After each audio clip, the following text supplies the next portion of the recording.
Hi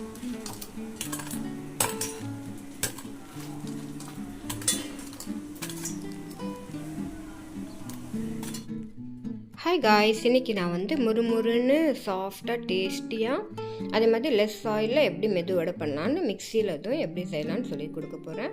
அதுக்கு வந்து நம்ம 1/4 கிலோ உளுந்து, நல்ல பெரிய உளுந்து பெரிய சைஸில் எடுத்துக்கணும். அதுக்கப்புறம் 2 டேபிள் ஸ்பூன் ரா ரைஸ் பச்சரிசி ஆட் பண்ணி அதில் தண்ணி ஊற்றினோடனே நம்ம என்ன பண்ணணும்னா அப்படியே தூக்கி ஃப்ரிட்ஜில் வச்சிடணும்.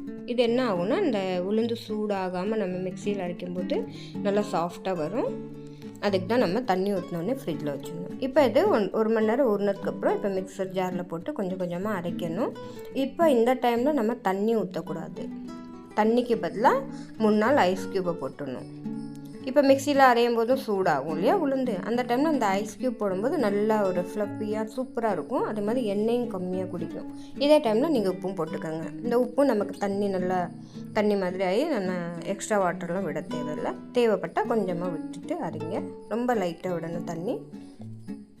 இந்த மாதிரி நல்ல பேட்டர் ஆயிடணும் மாவு. இந்த கன்சிஸ்டன்சியில் இருக்கும்போது இப்போ நம்ம இதை ஒரு பவுலில் மாற்றிக்கணும். இந்த மாதிரி எல்லா மாவையும் நீங்கள் அரைச்சி எடுத்துக்கணும். அதுக்கப்புறம் 3 பச்சை மிளகாய், ஒரு கொத்து கருவேப்பிலை, அப்புறம் இஞ்சி 1 இன்ச்சு சாப் பண்ணிக்கணும் பொடி பொடியாக. அதுக்கப்புறம் ஜீரகம் 1 இன்ச் போட்டுக்கோங்க, ஒரு பிஞ்ச் அதுக்கப்புறம் ஒரு பெரிய ஆனியனை சாப் பண்ணி போட்டுக்கணும். இந்த டைமில் நீங்கள் மிளகு பவுடர் போடனாலும் போட்டுக்கலாம், நல்லாயிருக்கும். இப்போ இதெல்லாத்தையும் நம்ம ஒன்றா போட்டு மிக்ஸ் பண்ணணும். ஏன்னா உப்பு நம்ம ஆல்ரெடி போட்டுட்டோம், இன்னும் எக்ஸ்ட்ரா உப்பு தேவையில்லை. இப்போ இதை கொஞ்சம் நல்லா நம்ம அடித்து கொஞ்சம் ஒரு நிமிஷத்துக்கு இந்த மாதிரி மிக்ஸ் பண்ணோன்னா இது நல்லா மிக்ஸ் ஆயிரும்.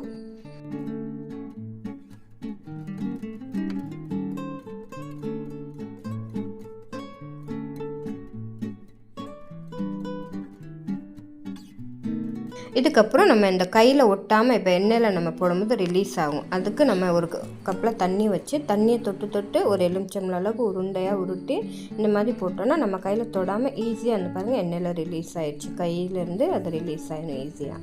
இந்த டிப்ஸையும் ஃபாலோ பண்ணிங்கன்னா ரொம்ப நல்ல ஷேப்பில் உளுந்த வடை வரும்.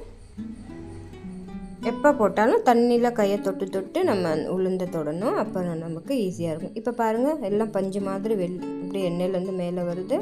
எவ்வளோ சாஃப்டான வடை பாருங்கள். மிக்சியிலே நம்ம ரொம்ப ஈஸியாக அரைச்சலாம், கிரைண்டர்லாம் போட தேவையில்லை. இப்போ இதை நம்ம முறுக்கு கம்பி இருக்குல்ல, அதை வச்சு பரட்டி விடணும்.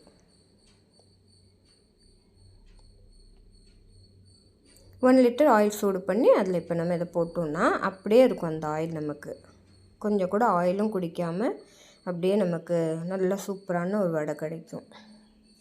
இப்போ இதை திருப்பி 2 நிமிஷத்துக்கு விட்டிங்கன்னா இது நல்லா உள்ளெல்லாம் நல்லா வெந்துடும். இப்போ இதை நம்ம இந்த மாதிரி குத்தி எடுத்தோன்னா பாருங்கள் ஆயிலே குடிக்க பார்த்தாலே தெரியுது இது ஆயில் குடிக்கிறேன். ஆயில் அப்படியே இருந்தது, 1 லிட்டர் ஆயில் அப்படியே இருந்தது. நான் செஞ்சது ஒரு 50 கிராம் கூட கம்மியாகலை. இப்போ இந்த மாதிரி இதை வடித்து எடுத்துகிட்டு ஒரு பவுலில் மாற்றிக்கோங்க. இந்த மாதிரி எல்லா வடையும் நம்ம எடுத்துகிட்டு நெக்ஸ்ட்டு ஷிஃப்ட்டு போட்டு எடுத்துக்கணும். நெக்ஸ்ட்டு பேட்ச் வடை நம்ம இதே மாதிரி பண்ணோன்னா நமக்கு ரொம்ப சீக்கிரமாக கொஞ்சம் டைம்லையே கொஞ்சம் இன்க்ரீடியண்ட்லேயே சூப்பரான வடை நமக்கு கிடைக்கும். இப்போ நம்ம ஆயில் சாப்பிட்றலாம் ரொம்ப பயப்படுறோம்ல, வடையாக ஆயிலாண்டு. இந்த வடை இந்த மாதிரி செஞ்சு பாருங்கள், உங்களுக்கு ஆயிலும் கம்மியாக குடிக்கும். அதே மாதிரி ஹெல்த்துக்கும் ரொம்ப நல்லது. உளுந்தெல்லாம் நம்ம ஹெல்த்துக்கு ரொம்ப நல்லது. பாருங்கள் எவ்வளோ சாஃப்டாக வந்திருக்குன்னு. இதே மாதிரி நீங்களும் ட்ரை பண்ணுங்கள் ஃப்ரெண்ட்ஸ். என்னோடய வீடியோவை லைக் பண்ணுங்கள், சப்ஸ்கிரைப் பண்ணுங்கள், கமெண்ட் கண்டிப்பாக எழுதுங்க. Okay friends, by.